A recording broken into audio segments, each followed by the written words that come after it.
Hi, welcome to Staxpeditions on Tour. Our crew from Iowa is here in Las Vegas for the American Library Association conference, so we stopped by Bauman Rare Books to say hello to Rebecca Romney. Hello. Here we go.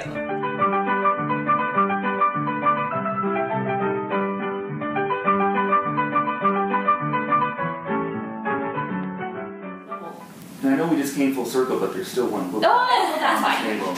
I also want to...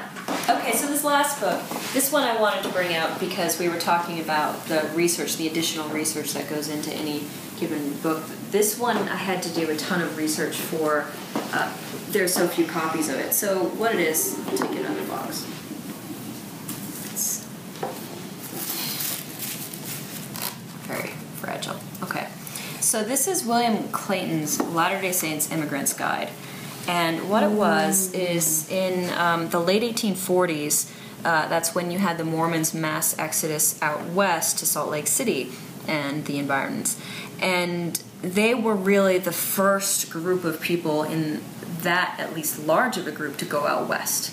And this was one of the guides, this was the main guide actually, that was created to get people to Salt Lake who were not by any means used to roughing it. We're going onto paths and trails that they didn't know anything about. You can see here it gives the distance and it gives the landmarks that you're looking for. Circular lake or pond close to the road, and it tells how many miles away distance that is from the previous thing, and it goes point by point so that people could go on their own and find their way from usually at the starting point places like Winter Quarters all the way to Salt Lake City. And one of the things that's fascinating about this, too, is that it ended up having much wider implications, because this is 1848. And then in 1849, you start getting 49ers. 49ers. So a lot of other people, not just the Latter-day Saints, ended up using this guide and guides similar to it in order to essentially really start to populate the West. Is this from Council Bluffs, Iowa? Yes. Yeah. Oh, so there you go. Iowa City actually has Mormon Trek. Right. But right through. And actually, it's probably in here. I bet. I would not be surprised if in a specific area. I wonder how it describes the landmarks to look for as you're crossing Iowa. Right. Well, so here you go. Indian grave north side of the road, for example. Yeah. Road joins the river. Small that is lake. Totally fascinating. Beaver River, ford of the Loop Fork, Old Pawnee Village. And one of the reasons that this one required a lot of extra research is because you'd think it was a big edition of 5,000 copies printed in the first edition, which is pretty large for the time and circumstance.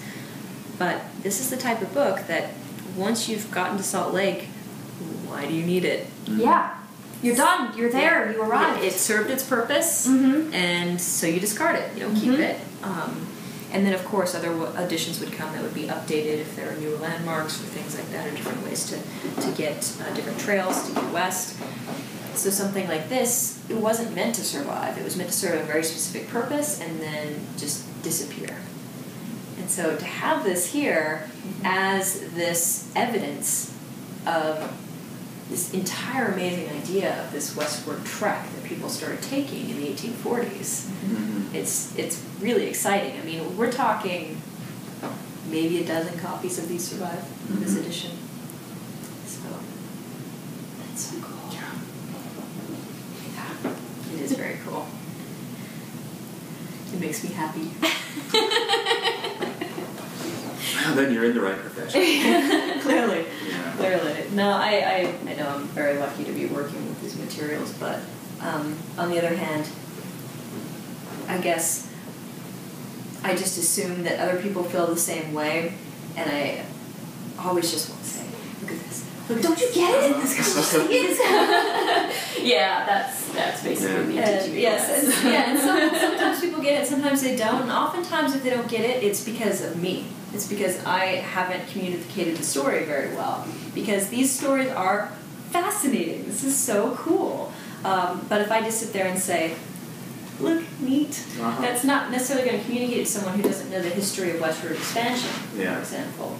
So the onus is on me to tell the story in a way that people get it, because it is there. This little thing here, you see this on the desk, you wouldn't think anything of it. There's all this potential in there. You just bring it out. And